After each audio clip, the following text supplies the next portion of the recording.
বন্ধুরা, আপনি কোনোদিন কোনো গাছকে থামতে দেখেছেন? যে গাছটা আর বাড়ছে না, গাছটা থেকে আর নতুন পাতা বেরোচ্ছে না, গাছটা একটা জায়গাতে স্টেবল হয়ে গেছে, থেমে গেছে। আপনি কোনো দিন দেখতে পাবেন না। একটা গাছ যতদিন পর্যন্ত এই পৃথিবীতে থাকে, যতক্ষণ না আপনি তাকে কেটে ফেলছেন, মেরে ফেলছেন, বা সেই গাছটা কোনো কারণে মারা যাচ্ছে, ততক্ষণ পর্যন্ত সেই গাছটার গ্রোথ আপনি কোনো দিন আটকাতে পারবেন না। কেন কেন এমন হয় আপনি কি জানেন? কারণ সেই গাছটা ছোট্ট থেকে, যেদিন তার দুটো পাতা একটা বীজ থেকে ফুটে বেরিয়েছিল, সেদিন থেকে সে একটা টার্গেট পেয়ে গিয়েছিল। তো আপনি বলবেন গাছেরও আবার টার্গেট, এটা হয় নাকি? একদম বন্ধুরা, সেই জন্য গাছের গ্রোথ আপনি কোনো দিন থামতে দেখবেন না। কারণ সে টার্গেটে যতক্ষণ না পৌঁছাচ্ছে, সে থামবে না, এরকম সিস্টেম তার মধ্যে পুট করা আছে। যতক্ষণ না সে টার্গেটে পৌঁছাবে, সে থামবে না। আর এত বড় একটা টার্গেট যেখানে পৌঁছানো সম্ভব নয়, সুতরাং গাছের গ্রোথ আপনি কোনো দিন থামতে দেখবেন না, কারণ তার একটা বড় টার্গেট নিয়ে জন্মগ্রহণ করেছে। তো কি সেই টার্গেট?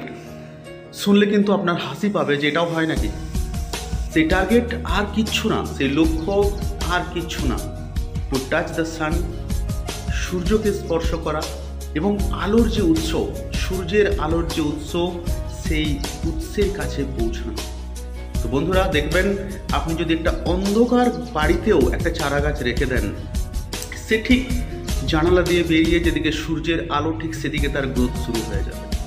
আপনি যে কোনো গাছের গ্রোথ দেখবেন, যেদিকে সূর্যালোক সেদিকেই সেই গাছের গ্রোথ। একটা গাছ যদি ঝড়ে পড়ে যায়, সেই গাছের যদি দুটো শেকড়ও মাটির মধ্যে থাকে যেখান থেকে সে খাবার পাচ্ছে, সেই গাছটাও দেখবেন সূর্যের দিকে আবার আগাতে শুরু করেছে ডালপালা মেলে। একটা গাছের যদি আপনি 4টা 5টা 6টা 8টা ডাল কেটে দেন, তার যদি দুটো পাতাও অবশিষ্ট থাকে, সেও কিন্তু আবার এগোতে থাকবে সেই সূর্যের দিকেই। তো বন্ধুরা, এত বড় একটা টার্গেট নিয়ে গাছ জন্মগ্রহণ করেছে বলেই তার কিন্তু কখনো আপনি তাকে থেমে যেতে দেখবেন না, যতক্ষণ না আপনি তাকে শেষ করে ফেলছেন, তাকে কেটে ফেলছেন, তাকে মেরে ফেলছেন। এত বড় টার্গেট আছে বলেই গাছ কিন্তু তার ট্রু পোটেনশিয়ালে পৌঁছে যায়। একটা গাছের যদি পোটেনশিয়াল থাকে যে এই গাছটা সর্বোচ্চ 100 ফুট বাড়তে পারে, তো বন্ধুরা সেই গাছটা 100 ফুটের থেকেও বেশি বেড়ে যায়। একটা গাছের যদি পোটেনশিয়াল থাকে যে এই গাছটা সর্বোচ্চ 50 ফুট বাড়তে পারে, তো সেই গাছটা 50 ফুটের থেকেও বেশি বেড়ে যায়। কারণ তাদের টার্গেটটা অনেক বড়, তাদের লক্ষ্যটা অনেক বড় এবং ক্রমাগত সেই দিকে এগিয়ে চলেছে। তো নিজের যা পোটেনশিয়াল, তার থেকেও অনেক ওভারকাম তারা করে যায়, তার থেকেও বেশি তারা অ্যাচিভ করে যায়। বন্ধুরা, সেক্ষেত্রে কি হয়, আমরা ছোট্ট টার্গেট নিই এবং সেই টার্গেট যখন ফুলফিল হয়ে যায়, আমরা ভাবি আমরা আমাদের লক্ষ্যে পৌঁছে গেলাম। ধরুন একটা মানুষ টার্গেট নিয়েছে, আমাকে যে কোনোভাবে একটা চাকরি পেতে হবে। সে চাকরি পেয়ে গেল, তার টার্গেট ফুলফিল। তার কি আর গ্রোথ হবে? হবে না। একটা মানুষ টার্গেট নিয়েছেন, যদি আমি মাসে 10,000 টাকা ইনকাম করি তাহলেই যথেষ্ট। তো সেই মানুষটা অনেক পরিশ্রম করে 10,000 টাকা ইনকামে পৌঁছে গেলেন। তাহলে কি তার আর গ্রোথ হবে? বন্ধুরা, হবে না। ঠিক সেরকমই আপনি দেখবেন প্রচুর মানুষ রয়েছেন যারা লক্ষ লক্ষ কোটি টাকা ইনকাম করছেন, হাজার হাজার কোটি টাকা ইনকাম করছেন। কেন করছেন?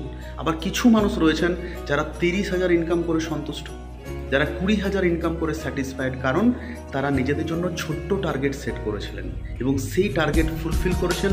তাদের গ্রোথ কিন্তু সেখানেই থেমে গেছে। তার মানে এটা নয় যে তাদের ট্রু পোটেনশিয়াল, তাদের ক্ষমতা ওইটুকু।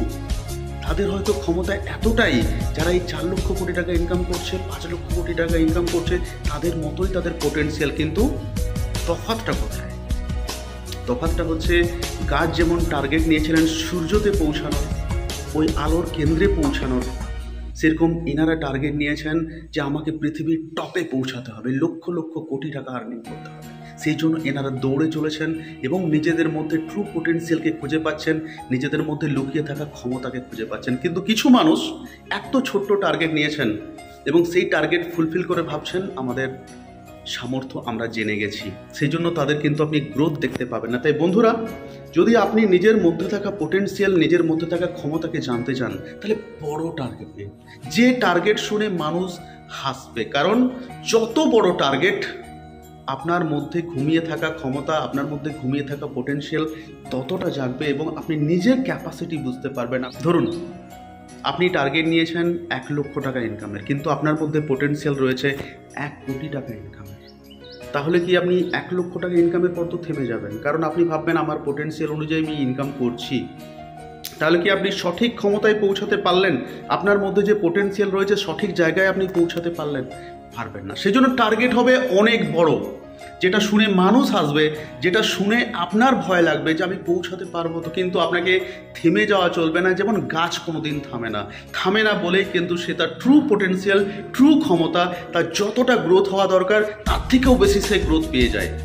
তো ঠিক সেরকমই আপনি যদি বড় টার্গেট নেন লাইফে, বড় টার্গেট যেটা মানুষ শুনে হাসবে, যেটা শুনে আপনার ভয় লাগবে, তো আপনি আপনার ট্রু পোটেনশিয়ালে পৌঁছে যাবেন, ট্রু ক্ষমতায় পৌঁছে যাবেন। তাই ছোট্ট টার্গেট নেবেন না।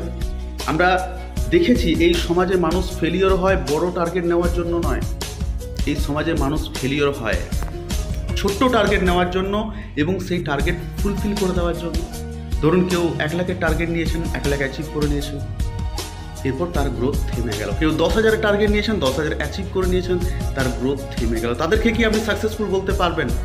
তাদেরকে কি বলতে পারবেন যে তারা ঠিক ট্রু পোটেনশিয়াল, ট্রু ক্ষমতাতে পৌঁছাতে পেরেছেন যেভাবে একটা গাছ পৌঁছায়?